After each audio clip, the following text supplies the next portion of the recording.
Bonjour, bienvenue dans la méditation de la parole de Dieu d'aujourd'hui. Aujourd'hui, nous sommes le 19 juin 2021, le samedi de la 11e semaine dans le temps ordinaire. Nous allons alors méditer l'évangile selon saint Matthieu, le chapitre 6e du verset 24 au verset 34. Voilà, nous allons entendre la parole de Dieu. Tu es parole de vie, tu es la source d'amour, oh Jésus-Christ, mon bon pasteur. Alléluia, alléluia, alléluia, alléluia. Gloire à toi, Seigneur. Le Seigneur soit avec vous et avec votre esprit. Évangile de Jésus-Christ selon saint Matthieu. Gloire à toi, Seigneur.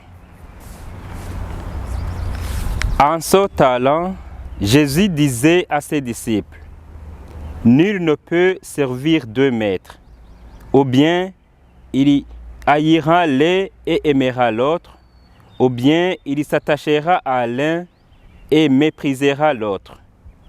Vous ne pouvez pas servir à la fois Dieu et l'argent. C'est pourquoi je vous dis, ne vous souciez pas pour votre vie de ce que vous allez manger, ni pour votre corps de quoi vous le vêtirez. La vie ne vaut-elle pas plus que la nourriture, et le corps plus que les vêtements? Regardez les oiseaux du ciel. Ils ne font ni sommeil, ni moisson. Ils n'amassent pas dans les greniers, et votre Père céleste les nourrit. Vous-même, ne valez-vous pas beaucoup plus qu'eux? Qui d'entre vous, en se faisant du souci, peut ajouter une coudée à la longueur de sa vie? Et au sujet des vêtements, pourquoi se faire tant de soucis? Observez comment poussent les lits des champs. Ils ne travaillent pas, ils ne filent pas. Or, je vous dis que Salomon lui-même, dans toute sa gloire, n'était pas habillé comme l'un d'entre eux. Si Dieu donne un tel vêtement à l'herbe des champs, qui est là aujourd'hui et qui demain sera jeté au feu, ne fera-t-il pas bien davantage pour vous, hommes de peu de foi? Ne vous faites pas donc de soucis.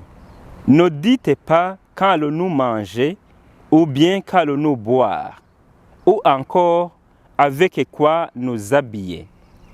Tout cela, les païens le recherchent. Mais votre Père céleste sait que vous en avez besoin. Recherchez d'abord le royaume de Dieu et sa justice. Et tout cela vous sera donné par surcroît. Ne vous faites pas de soucis pour demain. Demain aura souci de lui-même. À chaque jour suffit sa peine. Acclamons la parole de Dieu. Louange à toi, Seigneur Jésus. Alléluia, alléluia, alléluia, alléluia. Gloire à toi, Seigneur. Chers amis, ça fait 2 semaines que nous méditons l'évangile selon saint Matthieu. Comme je vous l'ai dit au début, aujourd'hui, nous allons méditer le chapitre 6e, du verset 24 au verset 34. Jésus nous enseigne principalement sur 2 choses. Ne pas servir 2 maîtres, Dieu et l'argent. Ne pas avoir trop de soucis pour ce qui doit nous faire vivre, mais de chercher d'abord le royaume de Dieu et sa justice. Le reste nous sera donné de surcroît. On ne peut pas prendre à la lettre ces paroles, mais il y a un enseignement profond. C'était la première partie de cet évangile. Nul ne peut servir deux maîtres. Ou bien il haïra l'un et aimera l'autre, ou bien il s'attachera à l'un et méprisera l'autre. Vous ne pouvez pas servir à la fois Dieu et l'argent. Jésus ne nous invite pas à être paresseux, afin de prier seulement, ou ne pas travailler pour avoir de quoi manger. Bien au contraire, vous savez qu'il est très sévère pour les personnes paresseuses. Souvenez-vous de la parabole des talents, comment il a été sévère au mauvais serviteur qui a enfoui son talent au lieu de le faire fructifier. Nous trouvons ça dans l'évangile selon saint Matthieu, le chapitre 25e, verset 30. Et saint Paul nous dit, dans sa deuxième lettre aux Thessaloniciens, le chapitre 3, verset 10, « Si quelqu'un ne veut pas travailler, qu'il ne mange pas non plus. » Donc, Dieu ne nous empêche pas de chercher de l'argent ou des moyens qui doivent nous faire vivre. Seulement, il nous demande de ne pas mettre toute notre confiance en la puissance de l'argent.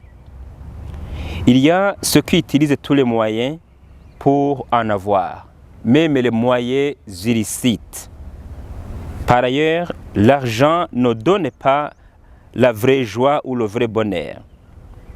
Mais quand même, nous en avons besoin pour vivre. Et celui qui en reçoit de manière licite et qui s'en sert correctement, l'argent peut être la source de bénédiction. Jésus alors nous invite à choisir entre les trésors de la terre et les trésors du ciel. Dans tout ce que nous faisons, il faut penser au bien du ciel. Il faut tout faire pour la gloire de Dieu. Il faut planifier tout avec le Seigneur. Mettre nos projets dans les mains du Seigneur.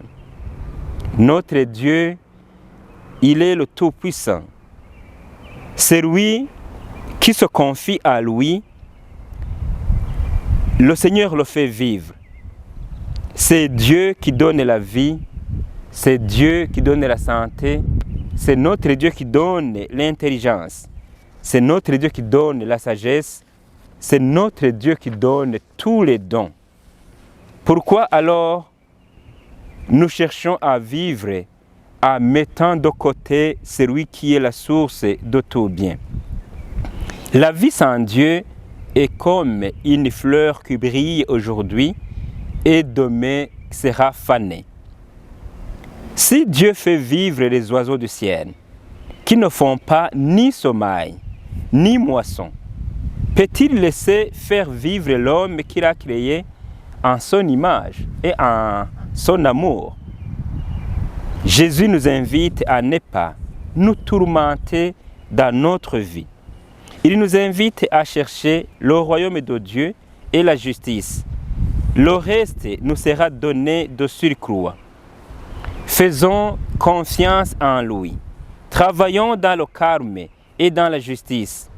Ne cherchons plus les biens malhonnêtes. Demandons chaque fois à être dans la volonté du Seigneur.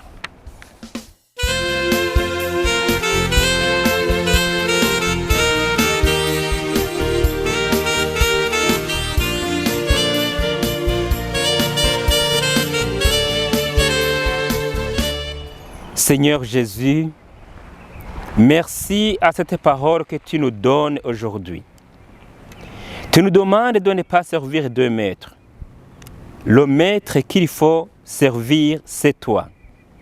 Et tu nous fais vivre. Nous nous confions en toi. Prends notre vie en tes mains. Amen. Le Seigneur soit avec vous et avec votre esprit. Que le Dieu Tout-Puissant vous bénisse, le Père, le Fils et le Saint-Esprit. Amen. Merci et bonne journée.